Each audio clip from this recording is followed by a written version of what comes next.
Welcome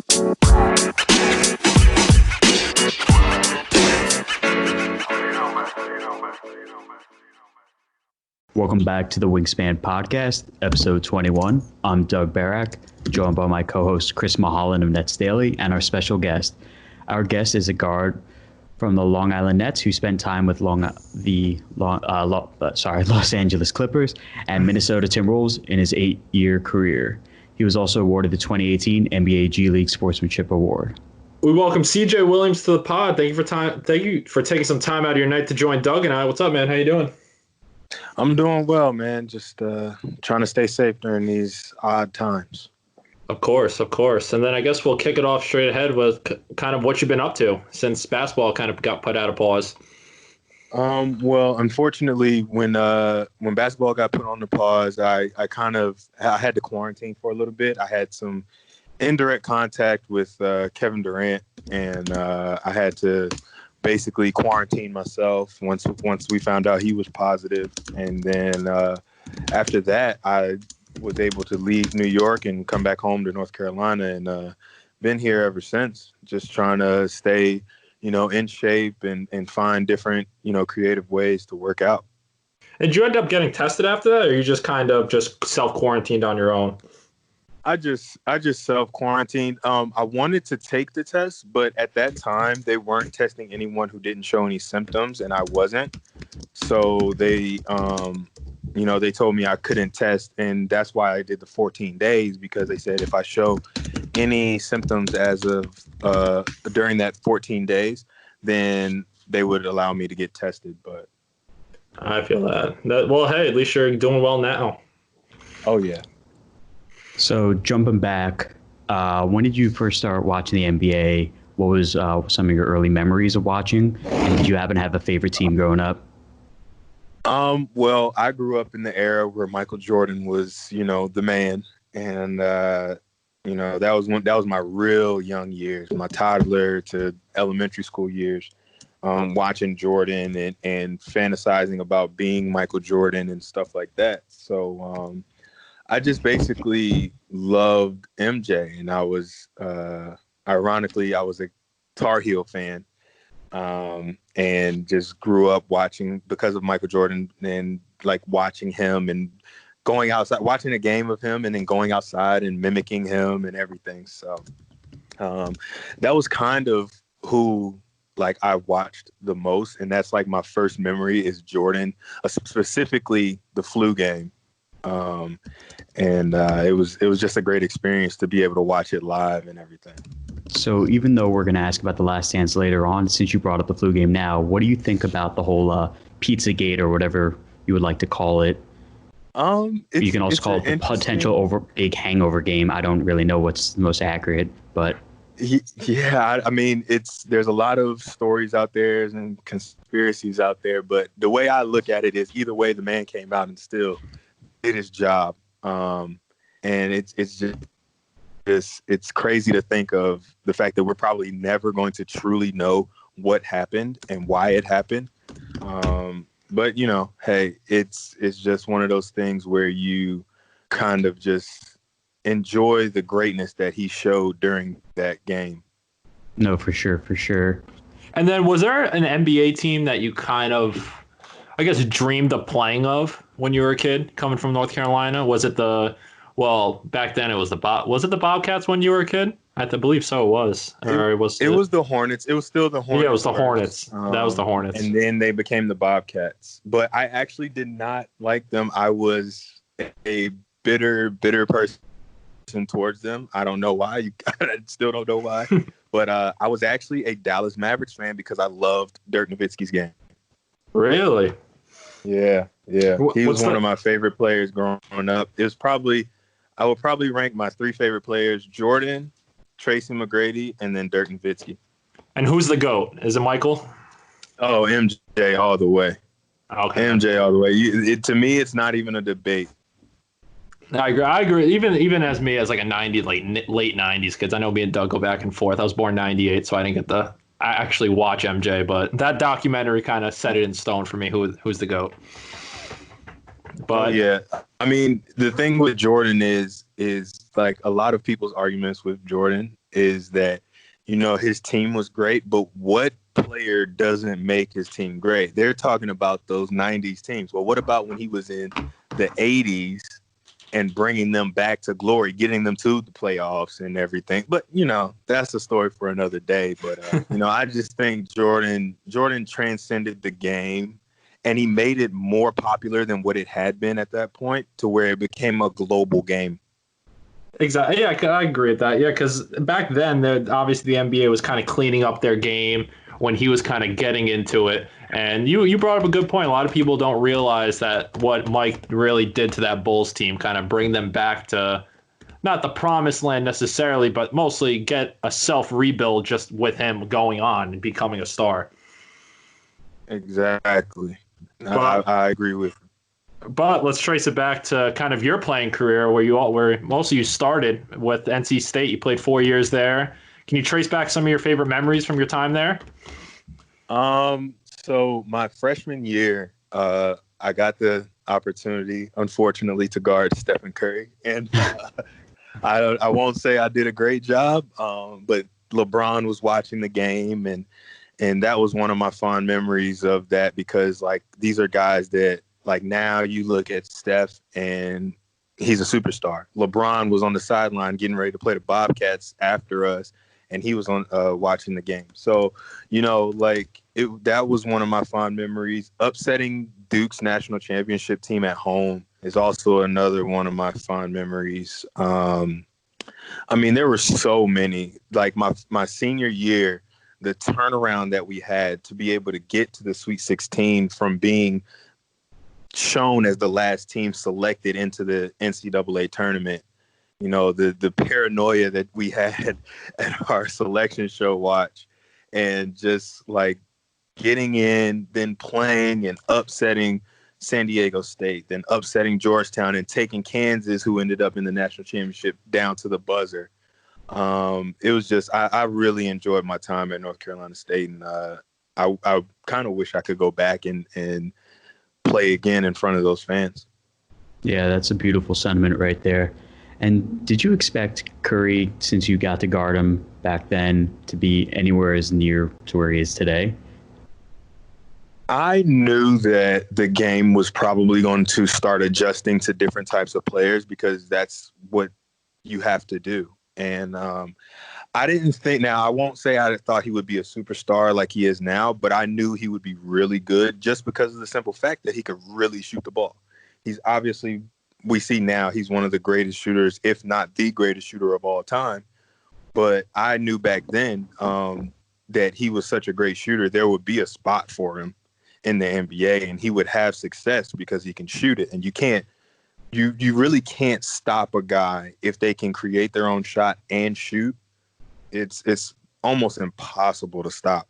So, it was one of those things where when we were preparing for him, I was like, this guy is probably going to be a lottery pick. And he ended up being, that same year, he ended up going, I think, number 7 to Golden State. And I guess you could say the rest is history.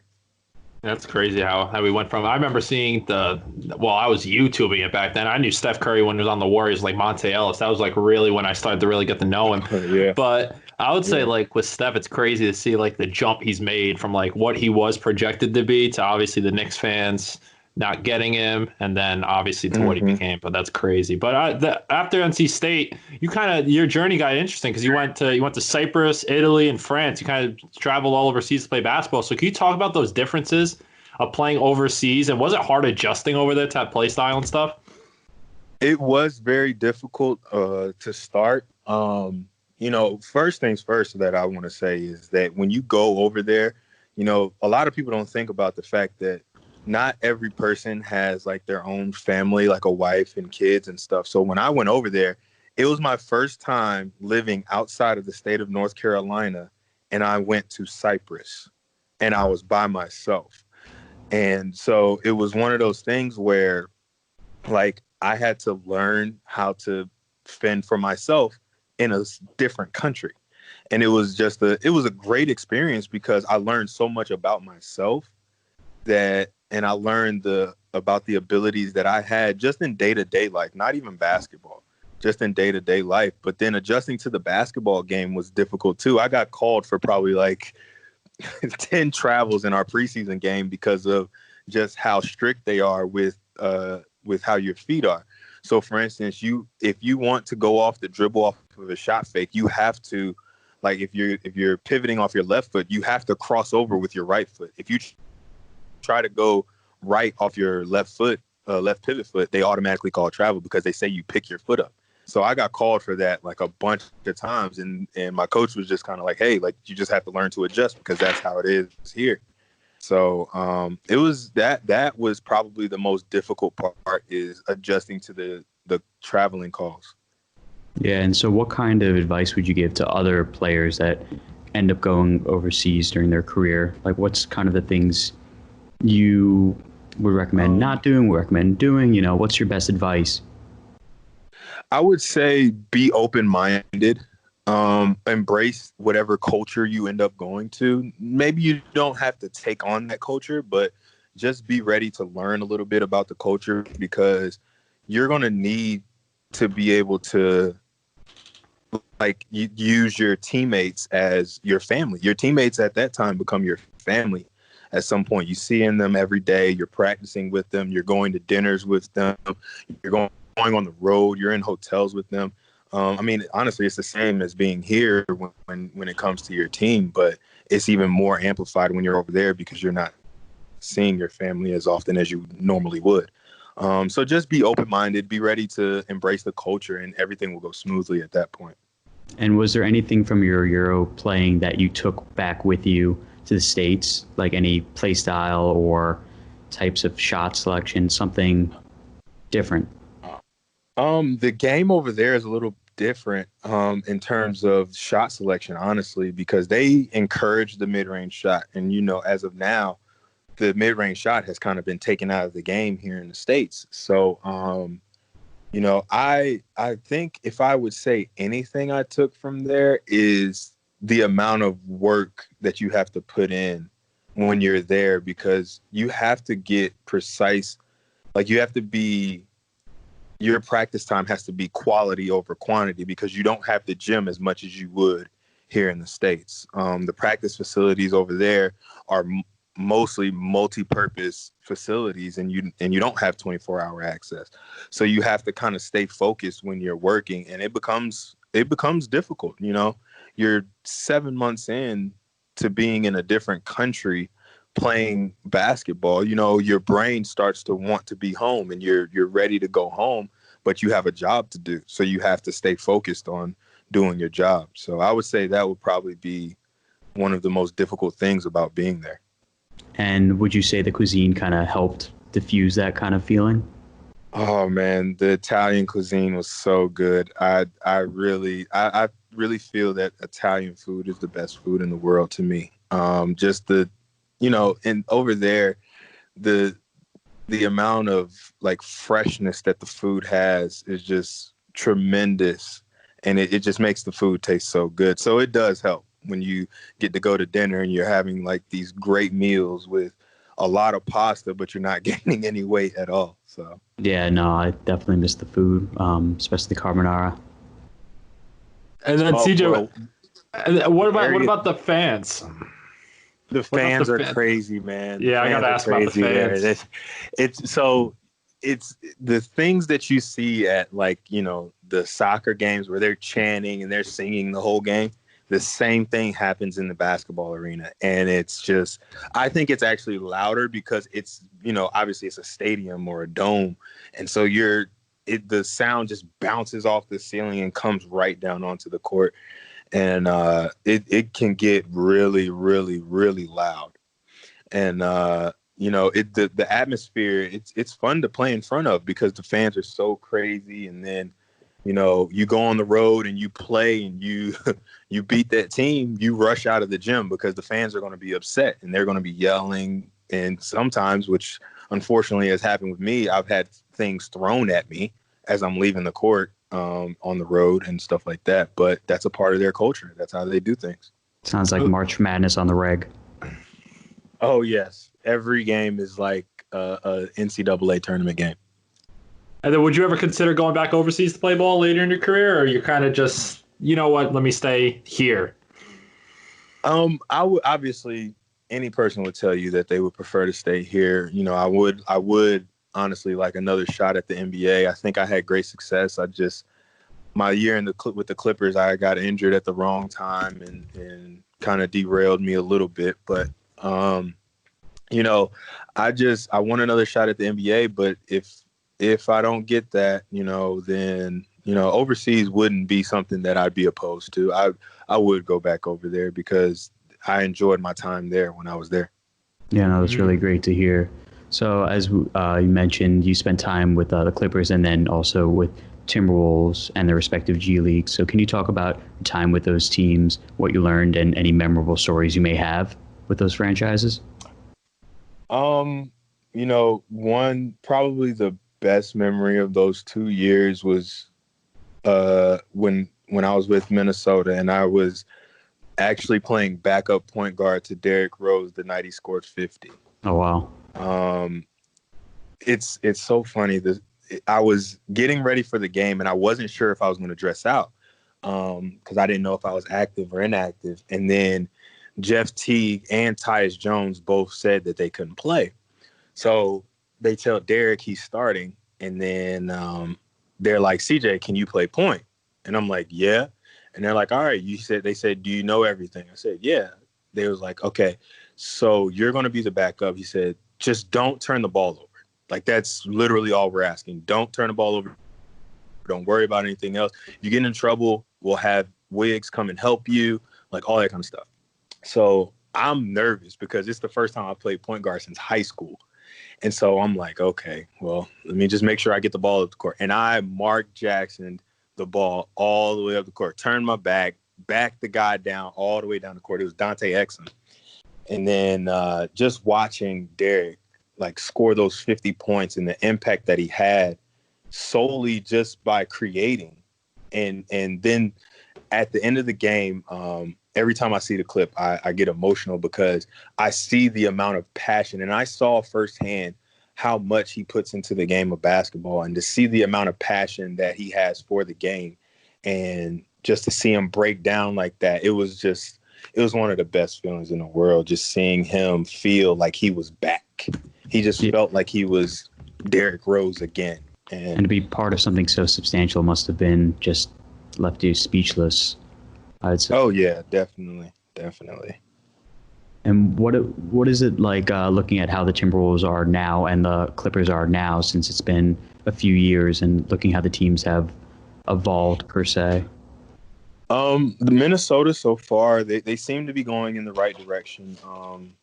With all the things that happened last year, we had some struggles, but you know, they seem to be headed in the right direction. And then the Clippers, we all know that the Clippers are basically title contenders. They are title contenders, and they're somebody's favorite probably to win the title because they have two great leaders in Kawhi and Paul George. Then they have Lou Williams, Patrick Beverley being the heart and soul. It's Montrez being the monster that he is, and then everybody else on the team they're all really good players. So, you know, the amount of depth that they have is amazing, and it seems like both franchises are heading in the right direction. And then do you think when you think of LA, right? If you had to pick kind of between the Lakers or Clippers, who would you kind of choose? Consider your non-Clipper bias. Oh man. It's a tough one, right? That's really tough because it really comes down to whose role players step up more. And if it was me, I would have to say that I believe in the Clippers role players a little bit more because of Montrez and Lou. As far as, you know, the second group. That second group is going to be the group that kind of sets the tone for the series if you want to put them in a 7-game series. But that is a really difficult, because LeBron and AD, their impact on the game from start to finish is amazing. And just the chemistry that they already have within this first year is amazing. So it's tough, but I would edge it to the Clippers, barely though. I think that's very fair, because they held their own without superstars before Kawhi and PG came along. So they do deserve that praise, rightfully so. Mm-hmm. So jumping around just a little bit. So in 2017, you won a gold medal during the FIBA AmeriCup. So what was it like playing with that team, winning the gold and representing the country? I'll go back to when I got the call. My agent calls me and he tells me, hey, like they're having a Team USA thing. Like they want you to come. And I'm like, wait, what? I'm like, me? And they're like, yeah. He's like, yeah, like they want you there. And so I go there and I'm just like trying to fill a role and just be solid and everything. And the next thing you know, I'm starting. And I'm like, oh, wow, like I'm actually a starter on Team USA. And then to go out and win the gold medal, like my mom tells me all the time, like, she's like, hey, like, do you realize you're one of few people that can say they have a gold medal? And I'm like, wow, you're actually right. And so it was a blessing to be able to represent the USA and be able to put that jersey on and represent them well and bring home the gold. And what other was like such a powerful moment, like traveling with the team kind of thing? Like, since it kind of related to your times overseas, what did that feel like? It was a lot different from my time overseas, solely because everybody was American that I was around. So it was more like being on the road when you're in the G League. It's more like that, because like all your teammates speak the same language. You know, it's all your teammates' first language. So you kind of have that opportunity to kind of feel at home, even though you're in a different country.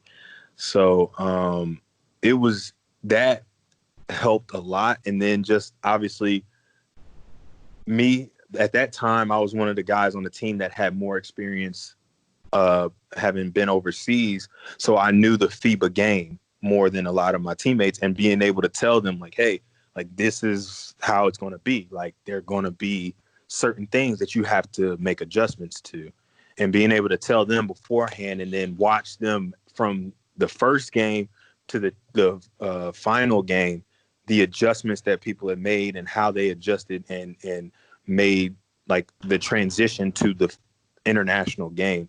It was nice to see. So. And CJ, I got to ask you too, because one of your teammates in Long Island got called up to Team USA during the season, Justin Anderson. Did you give him any advice, since you kind of have that relative same path to playing for the Team USA? So did you give him any advice, or was it more of, okay, kind of go out there and do your best? I basically, the only thing I said to him was to have fun. Like, just make sure you have fun, because it can get stressful at times because of the transition from, you know, NBA rules to FIBA rules. So it can be a little difficult, but just make sure you have fun and embrace the international style of play. And, he did well, and they did well as a team and everything. And so it was one of those things where he kind of knew that as well. So I didn't really have to say too much to him, but that's basically all I told him, was just make sure he had fun while he was there. And then where's your gold medal today? Where is it? Is it at your parents' house? Is it at your house? Where are you keeping that prized possession? So every year my mom gets all kinds of memorabilia from me. So she definitely has the gold medal. That's her sweet. And my dad keep it. They keep it at their house. That's nice. That's nice. This podcast episode is brought to you by Anchor. Anchor is an app that allows podcast producers to record and create original content. It is free to record and create a podcast, giving producers the ability to easily edit their material off their phone or computer. Anchor allows producers and talent to make money off their work with no minimum listenership. Anchor will distribute your podcast for you on platforms such as Apple Podcasts, Spotify, and many more. To get started, Anchor app or go to anchor.fm. Anchor for Doug and I has been great and allows us to bring unique, creative, and opinionated content to listeners of the Wingspan Podcast. And as we mentioned before, you traveled around, played for many teams overseas and in the NBA with their G League affiliates. So I got to ask you, as someone who's traveled and played for many teams, could you talk about whether it's kind of been tough for you or your family going through all those transitions of relocating, being outside kind of the basketball player mindset? Yeah, so for me, it was a big adjustment going over there and being alone for the first time in my life, as far as when I was in Cyprus. When I got to Italy and France, it was a little easier because I had done it for a couple of years of being away. But the strain that it has on your family is that you have to kind of begin to develop a routine. And thankfully, I grew up I was there in the time of technology to where I could FaceTime my parents or FaceTime a sister. And we would do I would call them on Sundays. We would have it would be my Sunday dinner, but it'd be like lunch for them. So we would all sit down and be on FaceTime and eating and talking about what's going on in our lives and stuff. And once we were able to do that, it kind of made things kind of go smoothly. Obviously I missed them. They would come out every once in a while for weeks at a time. And it's just one of those things you have to adjust to. And once you make the adjustment and you get a routine, everything just starts to run smoothly. Mm-hmm. And then same thing goes to the NBA as well, you would say, even though from Los Angeles to Minnesota, you would say kind of the same thing? Oh yeah. It's obviously easier because it's not an 8 to 12 hour flight. And you're not changing currency either. And I'm not changing currency and, language barriers and all that kind of stuff. But, it's the same thing. When you're in the NBA and you're in the G League, you're on the road a lot. Like I tell people all the time, it is difficult because you're home for a week and then you're gone for 2, or you're home for 3 days and then you're gone for 5. So it is a little difficult to adjust. And there have been times where I think when I was with Minnesota, I don't think I unpacked my suitcase one time. I just kind of let my stuff stay in the suitcase because I was constantly on the go. Mm-hmm. Mm-hmm. And then I got to ask you too, because this is interesting, and you hold a kind of unique position in this. So as someone who's been around the G League for a couple of years, and obviously over time, especially in most recent years, the G League has done an amazing job kind of improving the players as mostly benefits towards the players. Higher pay, you see the pay rising up, and the more awareness the league's going on. So I kind of wanted to just get your thoughts on that, about the kind of the improvements the league has made to benefit players in recent years, going from the D League, G League, and everything else. I think that the way that the G League is going right now is fantastic. I mean, it's really actually almost perfect because you have that opportunity to reach out to the NBA team. You have your contacts there and you can stay in touch with them. And just that feeling of okay, I'm with the Long Island Nets, but I am a part of the Brooklyn Nets organization, and they know my name. They know who I am. My first year in then it was the D League. My first year in the D League, I don't think Mitch Kupchak knew who I was. I really believe that. And it was one of those things where we practiced there, but nobody would be there or anything like that. This past season with Long Island, there would be times that staff members from Brooklyn would be in Long Island and watching us practice, or they would come to the game and I would come out and I would see assistant coaches and scouts and stuff from Brooklyn sitting right there on courtside. So, I think that feeling of knowing that you are a part of an NBA team, even if you are with the G League team, it essentially makes you play harder. It makes you feel like, the G League is giving me this opportunity to progress, because whether we want to admit it or not, that's what the G League is for. It's to help players and coaches and staff members and everybody that's involved with the G League progress to the next level. So I think that kind of exposure that you have to everything as far as the TV and the NBA teams is just, I love that part about it. That's my favorite part about it at this point. That's cool. Yeah, that's good hearing it from you. And then this past season, you served kind of a veteran role on the team. So can you talk about your time in Uniondale and kind of takeaways from this past season? It's so funny to hear you say that, and I know. just to know that I'm the veteran now. You're only 29. You're not that much of a veteran, but yeah, no, I trust me. The guys would call me old all the time, and I would tell them that I'm the old man, and I had no problem with it, man. It's but it was just interesting because guys would come to me with, you know, a lot of questions, and they would ask me things, and they were all sponges, and that's what I enjoyed.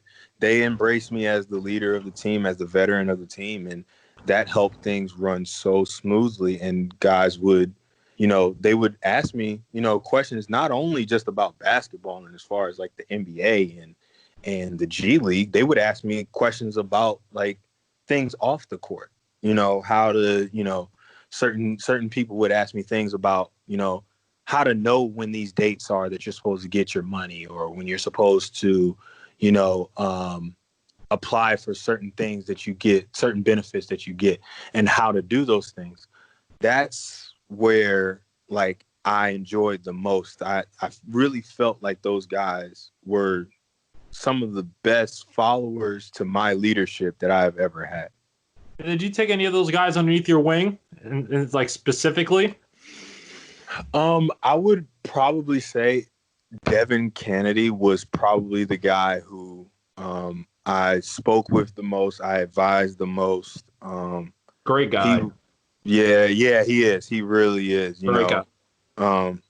I tell him all the time, though, he's still a Princeton guy. You can still see all the Princeton in him, but I tell, you know, I've actually still been talking to him and everything. You know, he's got a lot going on right now, and he's doing very well for himself, and I'm happy for him. And I've, you know, spoken to him a few times and everything. So he's still kind of he asks me all kinds of questions all the time, and he's a sponge. So I would say if anybody, it would be Devin. Yeah, and he's interesting too because you obviously know he's graduating from Princeton in a couple days, and I think it was tremendous, especially because we talked a little bit off air about education earlier and stuff, and mostly for him, right away, right out of the gates, turned pro, did not put education to the side, went straight forward to get the degree. So that takes a lot of hard work. Right. And then I gotta ask you, I gotta ask you too, because I know a lot of Nets fans would want me to ask this question. Obviously, you're one of those guys that's been around them too. So obviously, when Nick Claxton was down by you guys, he was kind of viewed as like the force down there. And I know Sean Fine, he was very complimentary of him, and same thing with Jalen. So can you just talk about kind of what you saw out of those two players? So as far as Jalen Hands, I saw growth. I saw a lot of growth from the beginning of the year to the unfortunate stoppage of our season. I saw a lot of growth from him in learning how to be a professional and how to be responsible for your own growth. You know, at the beginning of the year, there were things that he would do. I'm not going to expose those things, but there'd be certain things that he would do that you're like, hey, like this is a different game. This is not college.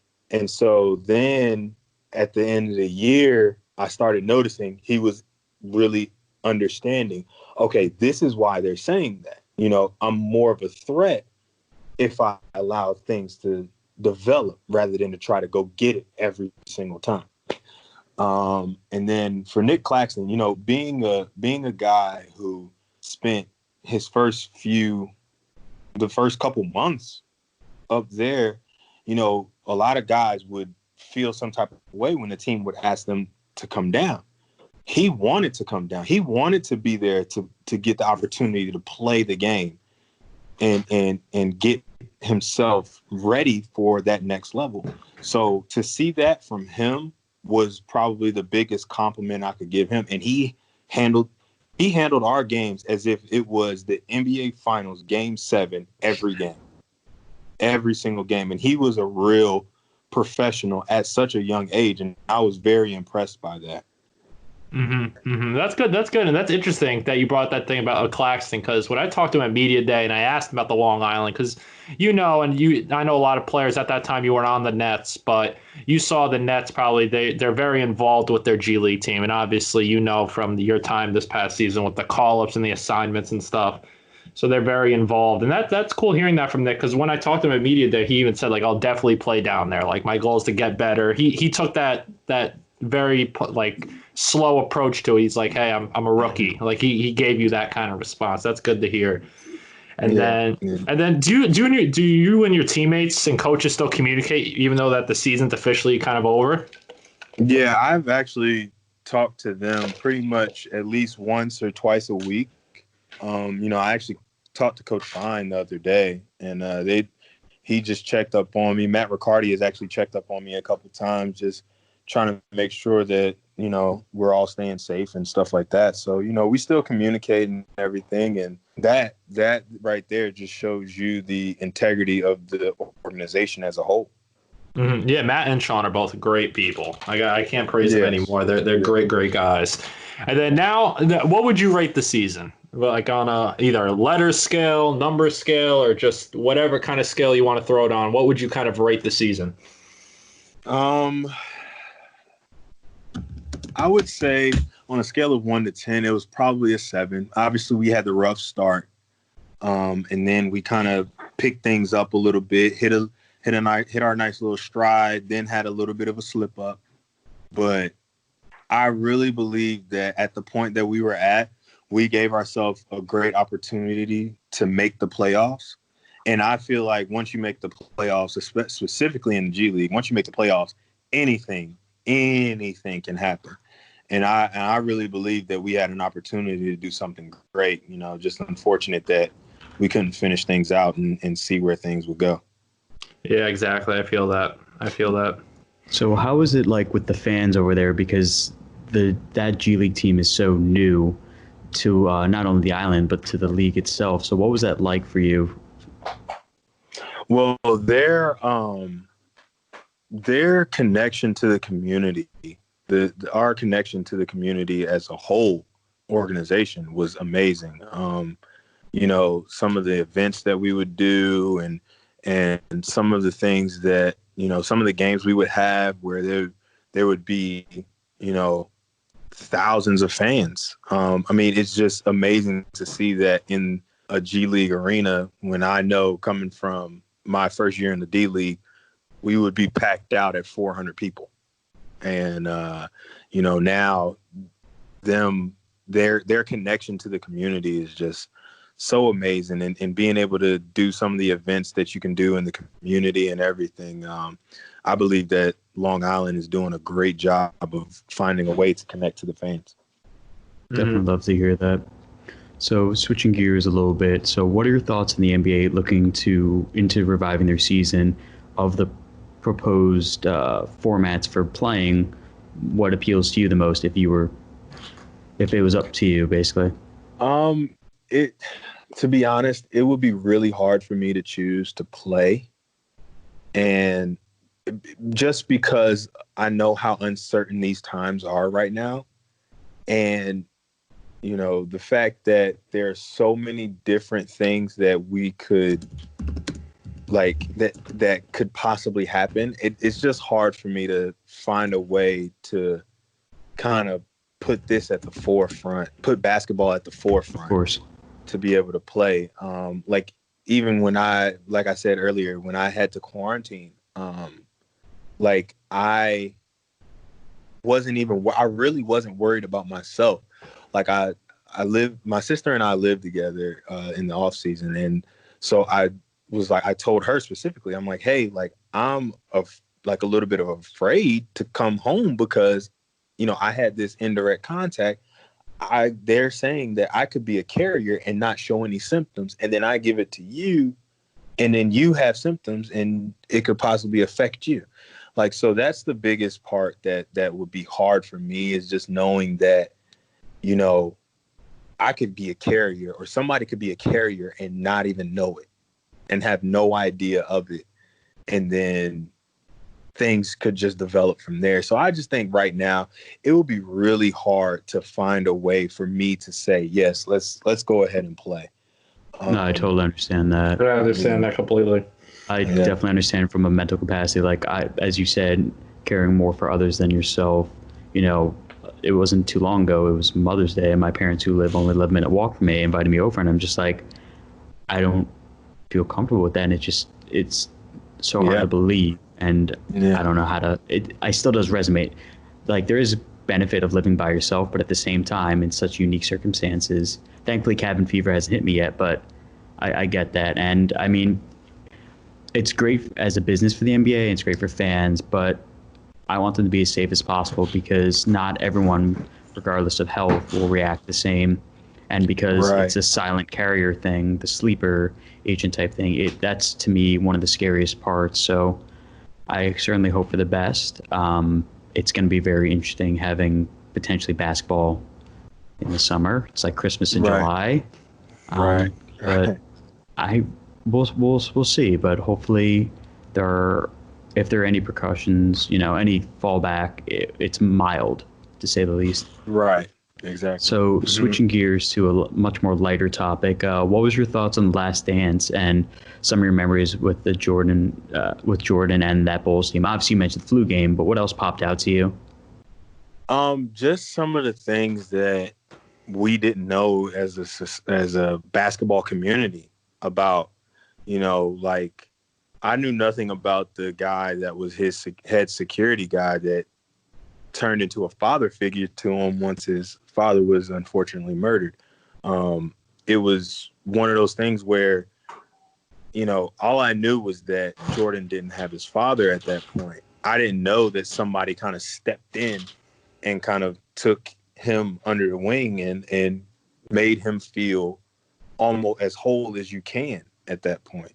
And just Jordan's impact alone on his teammates and how, like, he made sure he wanted everybody else to be better. Granted, it was for a goal of him finding a way to win championships, but it still made each player better. And I just think that it showed Jordan's impact not only on the game itself, but on his teammates as men and his teammates as basketball players as well.